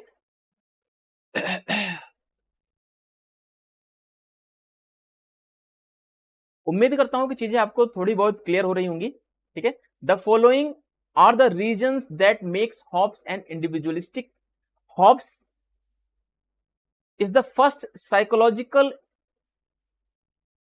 individualist whose state philosophy begins with the individual and the individuals is the center of his thinking। ठीक है, इंडिविजुअल क्या है, इसके सेंटर में है। he consider the state to be artificial, he considers the state to be a means, and he considers the security of individual to be end। ठीक है, यह इंडिविजुअल्स की सिक्योरिटी को ज्यादा इंपॉर्टेंस मानता है और स्टेट को उतना इंपॉर्टेंस नहीं देता है। ठीक है, वह कहता है कि the right of life of an individuals to be above the sovereignty. ठीक है, वो कह रहा है कि व्यक्ति के अधिकारों से ज्यादा बड़ा जो है, ज्यादा महत्वपूर्ण सॉवरेनिटी नहीं है। ठीक है, लोगों का अधिकार ज्यादा महत्वपूर्ण है। तो ये चीज आपको थोड़ा सा समझ के चलना है। हॉब्स व्यक्तिवादी होते हुए भी निरंकुश सत्ता का समर्थन करता है। तो बिल्कुल करता है, निरंकुश सत्ता का समर्थन वह इसलिए करता है क्योंकि लोगों के अधिकार बचे रहें। ठीक है, लोगों के अधिकार सुरक्षित रहें। निरंकुश सत्ता का इसलिए भी समर्थन करता है हॉब्स, क्योंकि हॉब्स कहता है इस निरंकुश सत्ता के द्वारा क्या किया जाएगा, कानून व्यवस्था का निर्माण किया जाएगा, कानून व्यवस्था बना के रखी जाएगी, शांति बना के रखा जाएगा, लोगों के जीवन को बना के रखा जाएगा। अगर यह व्यवस्था निरंकुश नहीं होगी, अगर यह व्यवस्था इनके इस निरंकुश सत्ता के पास शक्तियां नहीं होगी, तो ये किस काम का है फिर, है ना। तो इसीलिए व्यक्तिवादी होते हुए भी निरंकुश सत्ता का ये समर्थन करता है। निरंकुश सत्ता का समर्थन करने के पीछे भी वास्तव में व्यक्तिवाद की मान्यताओं को आगे बढ़ाना है, वास्तव में लोगों के जीवन को सुरक्षित करना ही उसका उद्देश्य है। हॉब्स व्यक्ति के जीवन में सुख और शांति के लिए ही निरंकुशतावाद का समर्थन करता है।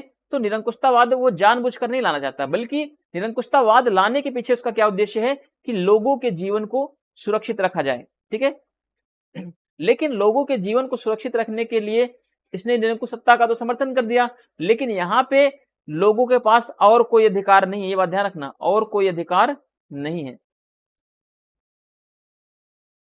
और कोई अधिकार नहीं है, केवल एक ही अधिकार है लोगों के पास, अपनी जीवन की सुरक्षा। ठीक है, इसीलिए देखिए हॉब्स जो है, थोड़ा समझना, हॉब्स जो है लॉक से पहले आया हुआ है। ठीक है, इसने उदारवाद का विचार पहले दिया हॉब्स से, लॉक ने उदारवाद का विचार बाद में दिया। ठीक है, लेकिन फिर भी हॉब्स को उदारवाद का पिता नहीं कहा जाता। उदारवाद का पिता लॉक को ही क्यों कहा जाता है? लॉक को उदारवाद का पिता इसलिए कहा जाता है क्योंकि लॉक ने क्या किया है, राज्य की शक्तियों को सीमित किया है। क्या किया है? राज्य की शक्तियों को सीमित किया है। लेकिन हॉब्स ने क्या किया है? हॉब्स ने एक निरंकुश राज्य का निर्माण कर दिया, निरंकुश सत्ता का निर्माण कर दिया, राज्य को निरंकुश शक्तियां सौंप दी और लोगों को कोई अधिकार नहीं दिया, केवल और केवल एकमात्र अधिकार दिया, जीवन की रक्षा का अधिकार। तो इसीलिए कहा जाता है कि हॉब्स उदारवादी तो है, व्यक्तिवादी तो है, लेकिन उदारवाद का पिता नहीं है, क्योंकि इसने क्या किया, एक निरंकुश सत्ता का निर्माण किया। जबकि उदारवाद में निरंकुश सत्ता का या निरंकुश राज्य का कोई स्थान नहीं होता, बल्कि उदारवादी कहते हैं कि राज्य कैसा होना चाहिए, सीमित होना चाहिए, नाइट वॉचमैन की तरह होना चाहिए, या रात्रि प्रहरी राज्य की तरह, रात्रि प्रहरी होना चाहिए राज्य का स्वरूप। ठीक है, तो ये उदारवादी की मान्यताएं थी, इसीलिए लॉक को उदारवाद का पिता कहा गया। ठीक है, इसके साथ साथ लॉक ने और भी कुछ कॉन्सेप्ट दिए कि व्यक्ति के पास कुछ प्राकृतिक अवस्था में अधिकार थे, जैसे जीवन का अधिकार, स्वतंत्रता का अधिकार और संपत्ति का अधिकार। तो लॉक ने अधिकारों को भी क्या किया है, बढ़ा दिया है। जीवन, स्वतंत्रता और संपत्ति, लाइफ, लिबर्टी एंड प्रॉपर्टी का राइट जो है, लॉक ने क्या कर दिया है, बताया है कि लोगों के पास ये अधिकार भी थे प्राकृतिक अवस्था में, और राज्य का कार्य क्या है, इन अधिकारों को सुरक्षित करना। जबकि हॉब्स ने क्या बोला कि राज्य का केवल एकमात्र कार्य है कि जीवन की सुरक्षा करना। हॉब्स ने तो एक ही अधिकार बताया, लेकिन लॉक ने क्या किया, 3 अधिकार बताए। ठीक है, लॉक ने क्या किया, लॉक ने राज्य को सीमित राज्य बनाया, राज्य की शक्तियों को क्या किया, सीमित किया। वहीं पर हॉब्स ने क्या किया, हॉब्स ने राज्य की शक्तियों को असीमित कर दिया। तो उदारवाद में राज्य को असीमित अच्छा नहीं माना जाता। ठीक है, उदारवाद कहता है कि राज्य की शक्तियां कैसी होनी चाहिए, सीमित होनी चाहिए। तो ये सारी चीजें जो हैं, इसी कारण से हॉब्स को उदारवाद का पिता नहीं कहा जा सकता है, और लॉक को उदारवाद का पिता इसीलिए कहा जाता है क्योंकि लॉक ने राज्य की शक्तियों को सीमित किया है। ठीक है, व्यक्ति के अधिकार को ज्यादा महत्व दिया है। तो इस तरीके से हमारा ये आज का टॉपिक यहीं पे कवर होता है, कंप्लीट होता है। और हम अब अगले टॉपिक में कुछ चीजों को देखेंगे जैसे हमें क्या क्या देखना है, अब हमारे पास कुछ जैसे कि महिलाओं के संबंध में हॉब्स के अधिकार है ना, महिलाओं के लिए इसने क्या बोला है। फिर हम देखेंगे संप्रभुता के ऊपर इसका क्या विचार है। फिर इसके बाद देखेंगे धर्म के ऊपर क्या विचार है। फिर इसने कुछ कानून की परिभाषा दी है, कानून को अलग अलग टाइप्स में डिवाइड करके देखा है। तो कुछ इस तरीके से चीजों को देखेंगे। फिर इससे भी ज्यादा इंपॉर्टेंट क्या है, कुछ स्टेटमेंट देखेंगे जिसके लिए आप लोग परेशान रहते हैं, कुछ कथन देखेंगे, हॉब्स के ऊपर कुछ कथन कहे गए हैं उनको देखेंगे। फिर इसके साथ साथ एग्जाम में पूछे गए कुछ क्वेश्चन जो PYQ में आए हुए हैं, ठीक है, उन सब क्वेश्चन को हम वन लाइनर वे में देखेंगे। किस में देखेंगे, वन लाइनर में। तो इस तरीके से इतना डिटेल में पढ़ने के बाद कुछ भी ऐसा नहीं बचता जो हॉब्स के बारे में आपको ना पढ़ाया गया हो। हाँ देखो, कोई भी चीज जो है परफेक्ट नहीं होती। मैं ये नहीं कह सकता कि मेरा नोट्स जो है मैं ये बना दे रहा हूं इसी में से सारा कुछ आएगा। तो हजारों बुक्स है ना, एग्जामिनर एक बुक से नहीं बनाता, 10 बुक खोल के बैठ जाएगा तो उससे भी क्वेश्चन बना सकता है। लेकिन अगर आपने कॉन्सेप्ट सीख लिया है तो आपको मैं बता सकता हूं कि आप 99% चीजों को सही कर सकते हो, ठीक, इतना पढ़ने के बाद। ठीक है, 1% चीजें हैं भाई गलत हो सकती हैं, आपकी वजह से भी गलत हो सकती हैं या आपके नॉलेज की वजह से भी गलत हो सकती हैं। तो दोनों चीजें हो सकती हैं, उसका आप छोड़ दीजिए। आप अगर मान के चलो 90% भी चीजें सही कर ले जा रहे हैं तो भी आपके लिए बहुत ही बेहतर होने वाला है। फिर मिलते हैं नेक्स्ट वीडियो में। अगर वीडियो आपको पसंद आ रही है तो प्लीज चैनल को लाइक, सब्सक्राइब और शेयर जरूर करें। Thank you, thanks for watching.